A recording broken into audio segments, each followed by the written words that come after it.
Halo Sobat Sehat semua, Assalamualaikum warahmatullahi wabarakatuh. Salam jumpa kembali dengan saya Sugito di channel Berbagi Sehat, channel edukasi dan motivasi seputar asam lambung, GTNC psikosomatis. Berdasarkan pengalaman saya sebagai orang yang pernah mengalami penderitaan asam lambung, GTNC psikosomatis. Harapan saya khususnya kepada teman-teman yang masih dalam penderitaan asam lambung, GTNC psikosomatis, setelah menonton video ini akan dapat tersugesti dan termotivasi untuk dapat cepat sembuh. Saya bisa sembuh, insya Allah teman-teman pasti juga bisa sembuh. Badai pasti berlalu. Baiklah teman-teman, pada kesempatan kali ini ya, saya akan berbagi seputar asam lambung, GTNC psikosomatis dengan topik vertigo, kepala pusing, telinga berdenging. Baiklah teman-teman ya, sebelum saya lanjutkan, tolong yang belum subscribe channel ini, klik subscribe dan loncengnya, supaya teman-teman tidak ketinggalan konten video-video berikutnya. Dan jika suka, klik like, selalu bagikan ke sosial media teman-teman. Semoga bermanfaat buat kita semua. Baik, kita lanjutkan, jadi kembali ke topik kita, yaitu vertigo, kepala pusing ya, telinga berdenging. Ini adalah bagian daripada sensasi ya, sensasi asam lambung GTNC psikosomatis. Perlu kita sadari bahwa penderitaan asam lambung GTNC psikosomatis yang disebabkan oleh multifaktor ya, baik itu faktor fisik maupun faktor psikis, dengan sensasi yang sangat beragam, mulai dari ujung rambut sampai dengan ujung kaki yang sering kita kenal sebagai 1001 rasa sensasi ya.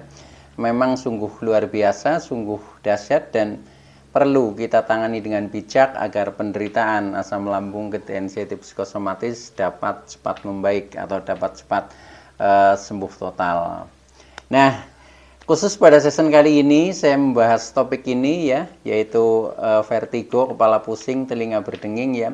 Ini juga sebagai jawaban ya atas pertanyaan subscriber setia yang punya akun Mutaslimah ya. Mutaslimah ini kalau tidak salah di Kebumen. Halo ya, mudah-mudahan sedang atensi dan dapat menambah motivasi atau semangat ya untuk cepat sembuh dari penderitaan asam lambung GTNC psikosomatis. Nah, teman-teman semua, jadi ini sensasi-sensasi semacam ini juga dulu sering saya alami ya. Jadi yang namanya sensasi di seputar kepala ini memang bisa dibilang sensasi harian ya, yang kepala berat ya, kemudian pusing-pusing, keliengan ya, telinga berdenging, ini hampir tiap hari ya. Bahkan vertigo itu adalah puncaknya ya. Jadi ketika kita pusing itu 7 keliling lah, jadi muter sekali ya. Nah itu yang sering kita sebut vertigo ya. Jadi biasanya ketika sampai dengan tahap itu ya, tahap vertigo, memang kita duduk saja itu kadang nggak bisa ya, kita harus berbaring ya. Bahkan itu mendekati panic attack ya, jadi hampir sama dengan panic attack ya, khususnya pusing-pusingnya itu. Tetapi ini lebih muter lagi ya, jadi pokoknya kita harus, misalkan kita duduk pun harus pegangan ya, pegangan. Bahkan saya waktu itu ya sambil tiduran pun ini tangan juga pegangan ya, pegangan ke ini, ke kasur ya. Seperti itu. Nah, itu karena saking muter-muternya itu seperti itu. Nah, tetapi yang lebih penting lagi adalah bagaimana kita menelaah hal itu ya, karena ketika kita masih mengalami seperti itu, apalagi sampai dengan vertigo ya, yaitu yang istilahnya pusing 7 keliling, itu memang membuat kita tidak berdaya ya, membuat kita tidak berdaya, membuat kecemasan kita itu juga semakin timbul ya, ketakutan kita semakin memuncak. Nah itu yang kalau misalkan dalam waktu yang lama itu ya bisa dikatakan sungguh mengganggu ya. Maka dari itu kita harus bagaimana caranya kita memahami hal itu, sehingga mudah-mudahan yang sudah pernah mengalami seperti itu tidak akan terulang lagi ya. Dan bagi yang belum, itu juga tidak sampai ke tahap itu ya. Itu. Nah, Yang lebih penting lagi adalah bagaimana kita memahami sebab dan solusinya ya. Kenapa kepala kita menjadi vertigo ya, pusing-pusing, kemudian sampai telinga berdenging ya. Nah itu kalau kita telaah ya, itu sebenarnya ada beberapa sebab ya, yaitu yang pertama tentang karena kita kurang gerak ya. Karena kita kurang gerak pada saat kita mengalami penderitaan asam lambung ketensiatif psikosomatis, apalagi bagi misalkan kita masih di fase yang serba ketakutan, ibaratnya mau jalan saja takut ya, mau keluar rumah juga takut. Nah akhirnya tubuh kita menjadi kurang gerak ya. Nah di saat tubuh kita kurang gerak ya, nah akhirnya sirkulasi darah ya, sirkulasi oksigen ini menjadi kurang lancar ya, sehingga efeknya yaitu menjadi kepala pusing-pusing ya, telinga berdenging, bahkan vertigo. Nah, itu munculnya menjadi rasa-rasa yang seperti itu ya, itu teman-teman ya. Maka dari itu ya solusinya ketika kita masih kurang gerak ya, berarti kita harus menambah istilahnya olahraga lah. Nah olahraga yang paling ringan yang dulu sering saya lakukan ya, bahkan itu rutin, yaitu olahraga jalan kaki ya. Jalan kaki dengan ukuran ya kurang lebih 30 menit lah. Biasanya kalau kita 30 menit berjalan terus itu biasanya sampai agak berkeringat ya. Nah itu artinya menjadikan sirkulasi ini sudah menjadi semakin lancar ya. Kalau sebenarnya sirkulasi darah, sirkulasi oksigen lancar, ini biasanya ya pusing-pusing akan berkurang ya, akan berkurang. Termasuk vertigo juga akan berkurang juga, itu seperti itu. Maka buat teman-teman yang masih malas gerak, nah ya itu tolong kita latih lah, kita latih supaya dampaknya terhadap organ tubuh kita ini menjadi semakin membaik ya. Karena apa? Karena tubuh kita memang disetting untuk bergerak teman-teman ya, sehingga ketika kita istilahnya hanya tiduran, hanya duduk-duduk ya, ini menjadi pergerakan-pergerakan sirkulasi di dalam tubuh kita menjadi kurang lancar. Nah, oleh karena itu ya, itu minimal kita lakukan olahraga jalan kaki, itu seperti itu. Nah, itu sebab dan solusi yang pertama. Nah, kemudian yang kedua, kita merasa pusing-pusing ya, bahkan vertigo, telinga berdenging, itu bisa jadi kadang kita kurang nutrisi ya. Contohnya di saat dehidrasi ya, kurang minum misalkan saja, itu pasti rasa-rasa akan seperti itu ya, akan pusing, kadang telinga berdenging, kemudian bahkan sampai vertigo itu pun mungkin juga ya, itu karena kadang dehidrasi, jadi kurang cairan lah. Karena apa? Karena pada saat kita mengalami penderitaan itu yang namanya makan, minum itu biasanya sedikit ya, sedikit, sehingga tubuh kita sampai kekurangan nutrisi.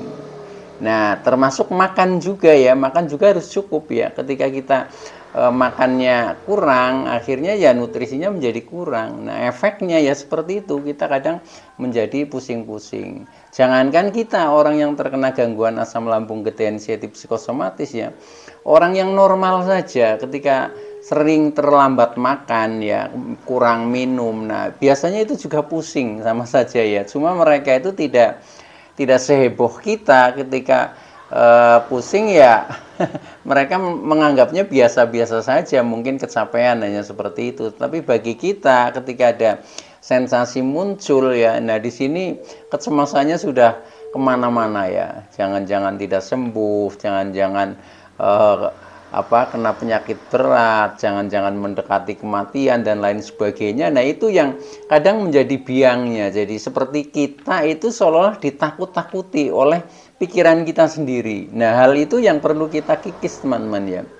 Perlu kita kikis, kita sadari ya, supaya menjadi lebih tenang ya. Ketika kita sudah tenang dari segi psikologisnya ya, dari pikiran, emosi, perasaan, nah ini tidak akan memicu asam lambung ya. Asam lambung juga akan normal, akan tenang istilahnya ya. Nah, maka dari itu sensasi itu biasanya juga jarang muncul ya. Tetapi kalau pikiran kita selalu bergejolak, yaitu akhirnya menjadi semakin ruwet Itu seperti itu ya.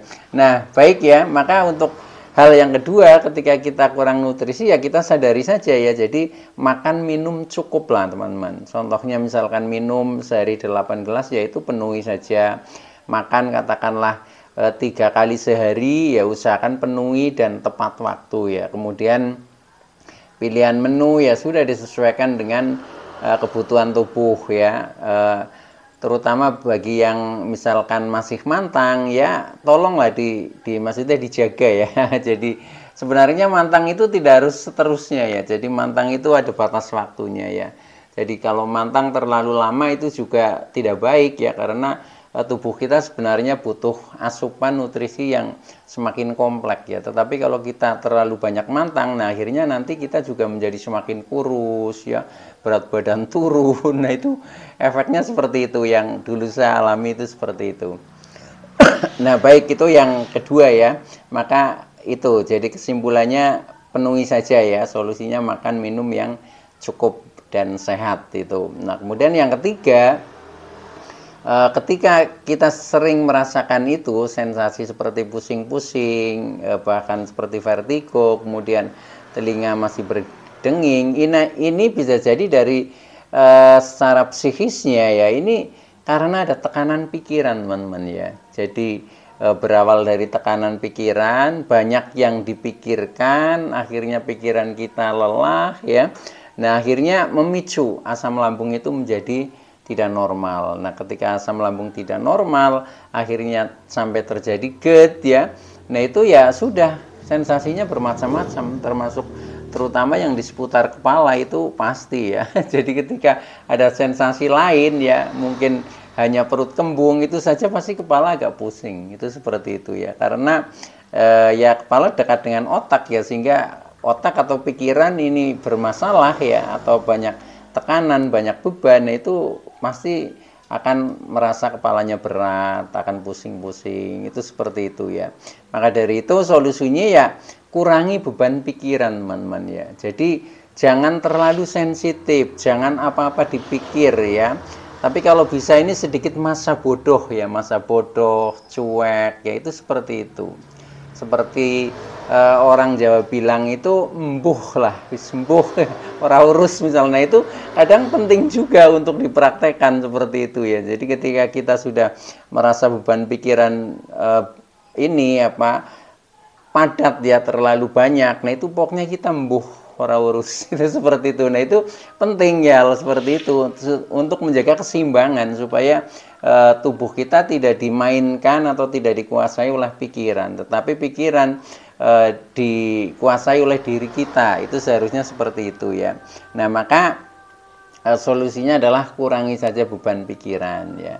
Nah caranya bagaimana mengurangi beban pikiran ya, seperti di konten-konten saya yang lalu juga sudah saya sampaikan ya. Jadi bagaimana cara mengurangi beban pikiran, contohnya ya misalkan yang berhubungan dengan pekerjaan. Nah, jangan semuanya istilahnya harus dikerjakan oleh diri kita sendiri. Mungkin bisa dibantu teman atau dibantu kolega dan lain sebagainya, sehingga kita menjadi tidak terlalu banyak beban ya. Kalau misalkan tekanan pikiran itu bersumber dari permasalahan sosial ya, ya harus kita selesaikan supaya menjadi kondusif seperti itu.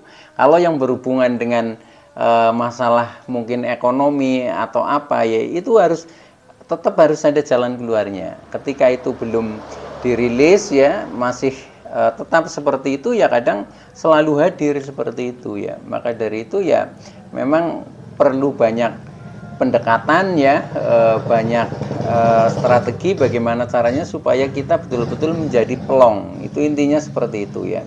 Nah itu yang ketiga ya. Jadi sebab dari tekanan pikiran, nah solusinya adalah kurangi beban pikiran itu. Nah kemudian yang keempat, ini ketika kepala kita itu merasa itu ya sering pusing-pusing, kepala berat, bahkan sampai vertigo ya, telinga berdenging, ini bisa jadi dari tekanan emosi ya. Ketika kita sering marah-marah misalkan ya, itu pasti bawaannya kepala juga menjadi panas ya, panas, pusing ya, itu seperti itu ya. Nah, maka dari itu ya itu harus diatasi juga ya. Nah, bagaimana cara melatih supaya emosi kita jauh menjadi stabil ya? Contohnya kita harus sabar ya. Nah, bagaimana melatih sabar? Nah, kan seperti itu ya. Contohnya di bulan ini kan bulan Ramadan. Nah, kita belajar berpuasa ya. Nah, itu sudah melatih kesabaran ya. Jadi segala sesuatu ini pasti ada terapinya lah teman-teman ya. Cuma kadang kita tidak menyadari dan tidak memahami, sehingga kadang apa yang kita lakukan justru hal yang sebaliknya, sehingga menjadi rasa-rasa itu menjadi semakin sering muncul itu. Nah, disinilah pentingnya kita sharing ya. Dengan kita sharing akhirnya kita menjadi tambah wawasan, tambah pengalaman ya, tambah pengetahuan, dan siapa tahu itu diterapkan buat diri kita cocok ya, bisa untuk mengatasi. Nah, ini hikmahnya ketika kita rajin sharing ya. Maka buat teman-teman yang masih mengalami gangguan asam lambung ketidaksensitif psikosomatis dan belum reda istilahnya ya, kita harus sering sharing ya, sering sharing itu. Nah, itu yang keempat. Nah, kemudian yang kelima yaitu bisa jadi ya, ketika ada sensasi-sensasi semacam itu, seperti telinga berdenging, kepala pusing ya, bahkan vertigo, nah itu bisa jadi dari tekanan perasaan ya. Ketika kita merasa bersalah, ketika kita merasa disalahkan, ketika kita merasa istilahnya tersakiti dan lain sebagainya, nah itu juga sama ya, karena dengan perasaan yang tegang seperti itu ya, itu juga nanti akan memicu asam lambung menjadi tidak normal ya, contohnya menjadi naik. Nah, akhirnya terjadi GERD, akhirnya menimbulkan kecemasan ya, kecemasan bikin psikosomatis yang akhirnya menjadi muncul rasa-rasa itu ya, rasa-rasa yang pusing-pusing, kepala berat, vertigo, berdenging, itu seperti itu teman-teman alurnya. Nah, maka dari itu solusinya adalah intinya kita harus membuat dari tadi perasaan yang merasa tertekan, mungkin merasa sedih ya. Nah, itu kita harus bisa membuat perasaan kita menjadi merdeka, perasaan kita menjadi bahagia. Itu seperti itu ya. Nah, itu bagaimana cara membuat bahagia, kan pasti akan yang ditanyakan seperti itu. Nah, itu rumusnya mudah ya. Rumusnya mudah. Ketika kita ingin bahagia, kuncinya hanya satu, syukuri apa adanya ya. Kalau kita bisa mensyukuri apa adanya ya, itu pasti kita nanti akan ketemu kebahagiaannya. Tetapi yang membuat kita tidak bahagia itu karena kita banyak keinginan. Semakin banyak keinginan, hidup kita semakin menderita. Itu kuncinya seperti itu. Kalau kita paham tentang itu, kemudian kita praktekkan ya, nah akhirnya kita nanti bisa berangsur-angsur menjadi semakin membaik teman-teman. Jadi memang penderitaan asam lambung ketidaksensitif psikosomatis ini mengajak kita untuk sadar diri ya, itu. Nah, bentuk ketika kita sudah sadar, nanti kita akan ada perubahan perilaku. Nah, dari perubahan perilaku itulah nanti yang akan merubah kondisi kita yang tadinya dari istilahnya masih merasakan beberapa sensasi itu akan menghilang. Tetapi ketika kita belum bisa merubah perilaku, ya masih hajik seperti itu saja. Nah, sekarang tinggal teman-teman yaitu kalau mau cepat sembuh berarti harus cepat-cepat berubah perilakunya, itu seperti itu ya. Seperti saya pengalaman dulu itu seperti itu. Pokoknya saya selalu mawas diri, menilai diri saya sendiri, apa sih sebenarnya yang kurang dari diri saya ya. Apa yang harus kita selesaikan ya, apa yang harus kita lakukan, nah itu yang harus kita praktekkan. Jadi di sini memang sasarannya praktek ya, itu ketika kita sudah praktekkan ya pasti yang namanya hasil itu tidak akan mengingkari usaha kita. Baik ya teman-teman, itu dulu yang bisa saya sampaikan, kurang lebihnya mohon maaf ya. Terima kasih atas like, subscribe, serta komennya. Saya Sugito dari channel Berbagi Sehat. Saya bisa sembuh, insya Allah teman-teman pasti juga bisa sembuh, badai pasti berlalu. Oke, terima kasih. Wassalamualaikum warahmatullahi wabarakatuh.